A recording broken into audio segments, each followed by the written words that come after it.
Good afternoon, everybody. Thank you for being here today. I appreciate it. My name is Kristi Noem. I'm the United States Secretary of Homeland Security.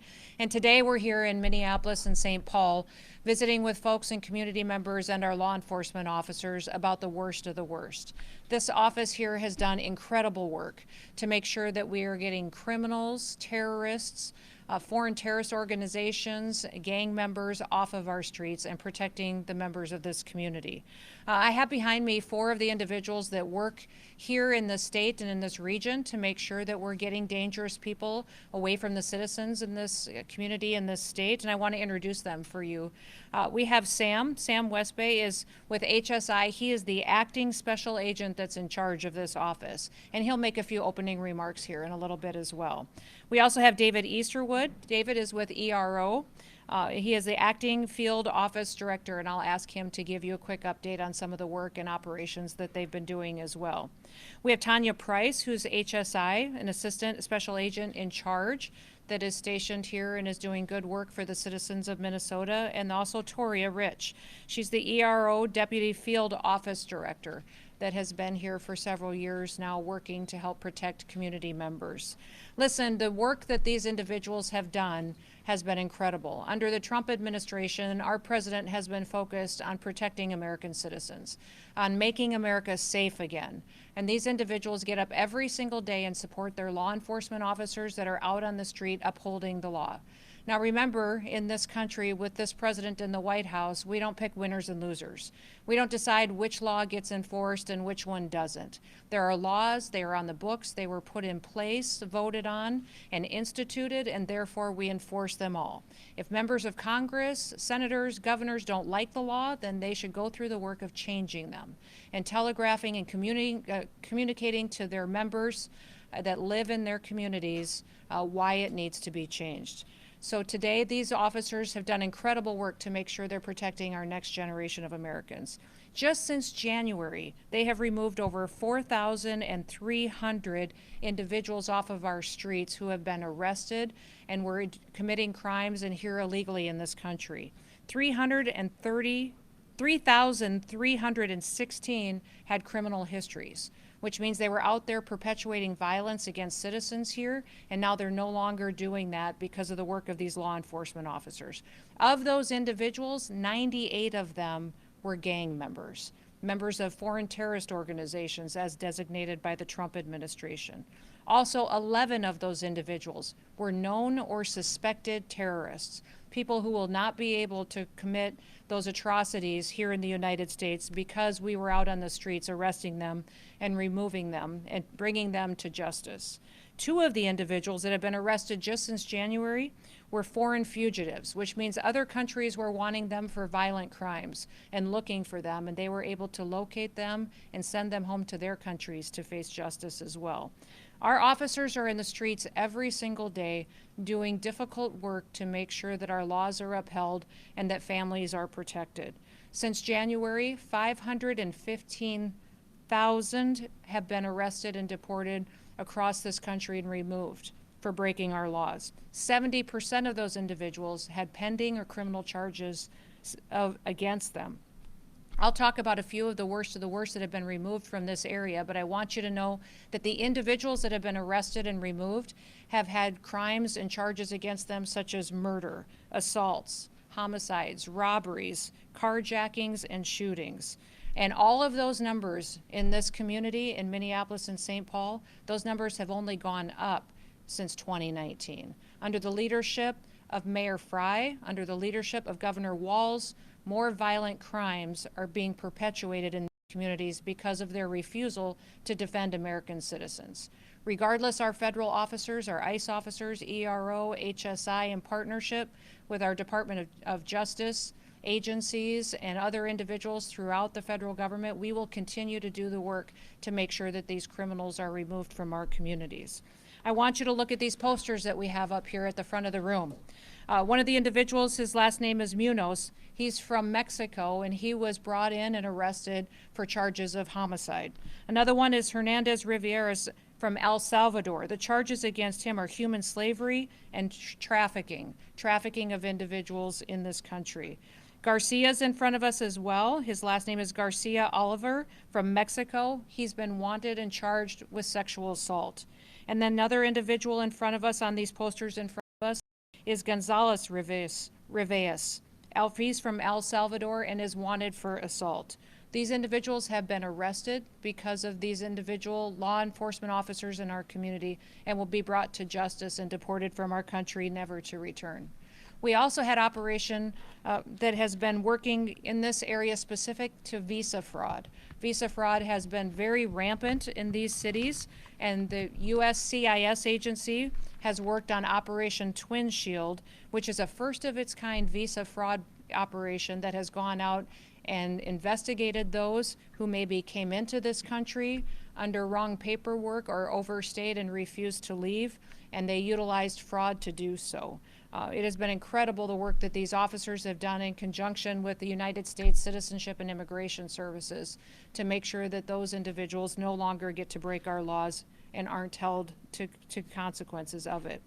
The violence against our law enforcement officers has gone up 1,000% in recent days, which means because of the rhetoric of politicians in Washington, D.C., but also here locally, our law enforcement officers have been demonized. And because of that, the consequences of the violence that they've had to face has been overwhelming for them at times. I'm here today to ask all of the people in Minnesota, all of the people in the Midwest and throughout our country to support your law enforcement officers, to support them and help protect them as they go out and do their jobs. Each and every single one of them took an oath. They took an oath to support and to defend this country, to defend their communities and protect people, and that's what they're doing every day when they go out and they enforce the law. They make sure that people who perpetuate violence on individuals are brought to justice, and that those who break our laws face the consequences of that and are removed from our country. We've seen attacks across our country on law enforcement, but also on their facilities. We last night had an unprecedented attack on a Coast Guard facility in California by San Francisco. We've seen individuals going after patriots who step up to defend not just our streets, but also defend us internationally and defend us on a national security standpoint each and every day. We need to change our ways in this country. We need to start telling the stories of the victims that will be protected, the people that will be protected, the families that will be able to let their kids walk to school safely now because that terrorist or that sexual predator is off the streets. We need to start talking about these families that need justice for the lost loved ones in their lives. And we need to make sure that we're talking and sitting at a table coming up with solutions on what we can do to make America safe again. Violent protests, violent attacks and riots, and attacks on our law enforcement officers shouldn't be happening in this country. This country was founded on freedom and liberty and raising individuals who can be examples to others of the way that we should live. The Midwest and the Minnesota has always been proud of that, and I think that we can continue to set an example by new agreements that we can reach with law enforcement agencies, but also this city and this governor, by making sure that we're enforcing our laws and that we have partnerships together. In fact, we've been very encouraged by the fact that we have one of our local counties that has signed a 287G program to help us be able to make sure we're getting criminal, illegal aliens off of our streets and out of our communities and off of our roads so that we can protect individuals going forward. The people of this state deserve peace, and I'm hopeful that we'll continue to see that through the good work of these law enforcement officers in front of us. If you get the chance today, thank someone who defends our laws. Our laws matter, and if we don't like them, we change them, but in the meantime, we're going to continue to work to make America safe again. With that, I want to turn it over to Sam, who's going to talk a little bit about some of the work that this office in particular has done, and I'll let him do that, and then we'll go to David as well. Thank you, Sam. Good afternoon. Thank you, Secretary Noem, for joining us today and for your unwavering support of the critical work we do at ICE and Homeland Security Investigations. My name is Sam Westbay. I'm the Acting Special Agent in charge for Homeland Security Investigations in St. Paul. I have the privilege of leading a team of exceptional professionals who are dedicated to safeguarding our communities and dismantling the transnational criminal networks that threaten our national security. The threats we face today are more sophisticated and global than ever before. Criminal organizations operate across borders, exploiting vulnerabilities to traffic drugs, weapons, and humans, launder money, and engage in cybercrime. These crimes don't just harm individuals, they undermine the fabric of our society, our economy, and our national security. But HSI St. Paul is meeting these challenges head on. Across Minnesota, North Dakota, South Dakota, our agents and analysts are conducting complex investigations that are breaking apart these networks, rescuing victims, and holding perpetrators accountable. We have united with our federal partners and other law enforcement agencies to create the Homeland Security Task Force St. Paul to combat the cartels, foreign terrorist organizations, and take harmful narcotics and weapons off the streets in Minnesota and the Dakotas, like you see in front of you. The work we do is not easy. It requires long hours, meticulous attention to detail, and a willingness to confront dangerous and often unpredictable situations. But the men and women of HSI St. Paul rise to the occasion every day, driven by a deep sense of duty to the Constitution and federal laws and an unwavering commitment to the mission. As Secretary Noem has highlighted, the safety and security of the American people is our top priority. HSI St. Paul is proud to play a leading role in advancing that mission, and we will continue to do so with the same determination and resolve that has defined our work thus far. Thank you.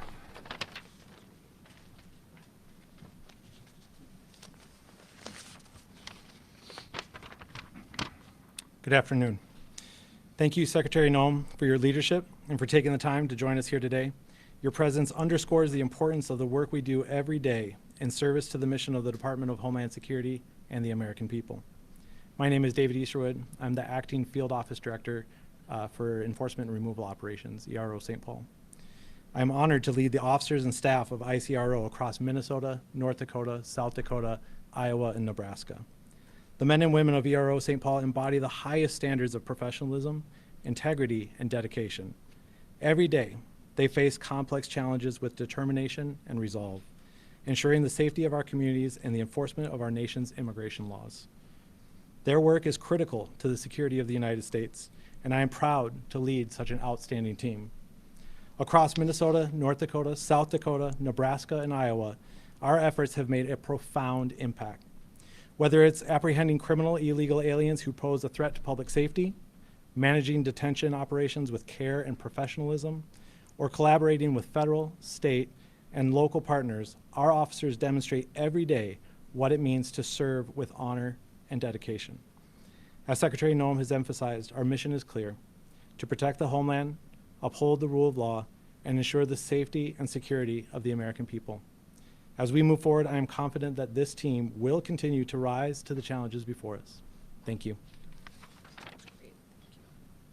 Thank you, Sam and David. And this office has been focused on getting the worst of the worst off of our streets. The results that they have brought forward for this community and the city has been absolutely incredible. But as they talked about, they service not just Minnesota, but the surrounding region as well. And we pray every day for their safety when they're out doing their work, and that they would continue to have the support of the people who live here. So with that, we will open it up to any questions that you may have. No. Can you tell us whether or not you plan to deploy the National Guard or increase the presence of other federal agents in Minneapolis and St. Paul or the surrounding metro area? You know, it's up to the president on if he believes that National Guard should be deployed to any situation in any city across our country. But we do have an increase of federal officers that will be coming. As you know, we had a big bill passed through Congress that allocated to us 10,000 new ICE officers across the country. We have received over 175,000 applicants for those jobs. So the first 12 to 1,500 are out in their offices now, have been trained and qualified and equipped and are out there doing their work. We have thousands more in the next week or two that will be deployed to field offices as well, and this office will be the beneficiary of that as well. So you'll see dozens of new agents and federal officers here doing the work to get these criminals and terrorists off of our streets. Curious about the weapons and drugs that we're seeing on the table. Were those seized locally and were they seized this year? They were. I will let Sam talk about the specifics on each of these, but yes, these are all drugs and weapons that were seized from the operations that these law enforcement officers conducted here in this area. So I'll let you talk a little bit about specifics if you'd like to. Yes, I don't have a lot of specifics on them because obviously some of these cases are still ongoing in the courts. But the dope and the methamphetamines, the fentanyl, and the weapons seen here have been taken off the streets in Minneapolis and St. Paul. between us and our federal partners, DEA, ATF, FBI, and everyone else that we work with. But they have been taken off the streets at some point in time throughout the year here. So this is not something uncommon to this area to see this. Madam Secretary, earlier this week, or yesterday, Mayor Lurie of San Francisco said that he talked to you after President Trump said that he wouldn't be doing a federal deployment to San Francisco. What did you tell the mayor during that call? Is there still a chance that San Francisco could end up with federal immigration or crime enforcement search in the coming days? I did talk with the mayor of San Francisco, and we talked about all of his efforts to bring some safety and security to the streets of San Francisco, and that he had had a conversation with the president, who said we would cooperate and help as much as we could, but that if he didn't get it under control, that we would move in, that we would bring in more support, potentially National Guard, Department of War individuals that would be able to help make sure that those people get the safety that they deserve as well. I'll tell you what, last night was not a good example of what the mayor is accomplishing and what the people in that area are accomplishing. To see this violent individual use a truck to try to break into our Coast Guard base and to ram those individuals and threaten the lives of the individuals who serve in our Coast Guard was horrific. And we won't stand for that anymore. I talked to the president about it just a couple of hours after it happened early this morning, and the president said that was their one chance, that if they don't figure out how to protect our law enforcement officers and protect our Coast Guard members, that we would be forced to come in and protect those individuals. Listen, our Coast Guard as well has been out there doing a lot of this drug interdiction that you see across the country and across the world. They don't just have a search and rescue mission. They have a mission to go out there and do a lot of interdictions out in our maritime seas and are picking up tons of cocaine and fentanyl and meth that's being shipped in. Because our border is closed, these cartels and terrorist organizations are moving it through different methods. And so our Coast Guard has been absolute rock stars in being partners with ICE and ERO and HSI to make sure that we're not just bringing people to justice, but that we're also getting these deadly drugs off of our streets. We have saved millions of lives by doing operations like this and getting these drugs out of a system and keeping them away from our children. Secretary Noem, Right here? Yeah, are you able to elaborate further, more specifically, when we should be seeing those dozens of new agents, and will they be targeting a specific They'll- demographic here in Minneapolis? Our new agents that will come to this region will continue to do the work that this office has done. They'll continue to go out and to not just go after the worst of the worst, but make sure that those individuals that are in this country illegally are brought to justice and deported. You know, one thing I would remind everybody is that we've telegraphed this from the very beginning of the administration, is that if you're here illegally, go home. We will give you $1,000 cash, we will buy you a plane ticket, and you will get the chance to come back to America the right way. If you wait until we detain you and have to deport you, it may take you months to get there, to get through the due process of it, and then you will never get the chance to come back to America and to be one of our citizens and enjoy what is so special about this country. So again, everyone should go download the CBP One app and be able to facilitate your flight and your payment, and we would like to get you back home to your country so that if you want to come back, you can do it the right way. Secretary Noem, can you give some more? It's been incredibly successful. The question is if it's been successful encouraging people to voluntarily go home? Absolutely. We have over 1.6 million people that have voluntarily deported on their own, decided, you know what, I'm not going to wait until they come and find me and arrest me. I'm going to go home now and get the chance to come back. And many of these countries that they are coming from have set up different programs and training opportunities for them.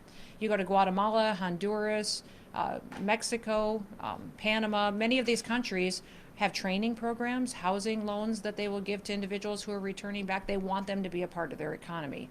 Their situation has changed as well because America has enforced our borders and we've worked with them so much, they're doing better and their businesses are growing. So we would encourage people to continue to do that. Overwhelmingly, people understand now that it's different in the United States. Now we follow the law. Now we enforce the law, and now people are safe again. Secretary Noem, can you give some? Go down here. Instances where ICE agents have not been verbally identifying themselves here in Minnesota, is that something that's being handled internally? Our agents always follow exactly what the law is and what the regulation and the protocol is for every single operation that they're out on. So they are always identifying themselves and making sure that people know who they are and why they're there. Recently, a couple weeks ago, there was workers on a roofing company that were detained in St. Paul, and multiple witnesses who live in that neighborhood said that ICE agents were not identifying themselves. Is that something that's been resolved since? Our agents follow the exact same operational protocols and regulations and structure and law that they always have. Nothing has changed for how they operate, going out there and making sure they're detaining people that are here illegally, that have committed criminal activities, and that need to be removed from our country. Secretary Noem, can Yes. you or Mr. Westbay provide some clarification on the two men on the posters behind you? Did they live in this area? When were they arrested? Any more details you can provide on them? Do you want to talk? I'd actually have to refer to Yeah. David on this one. Yep. I believe those are I've got some details too.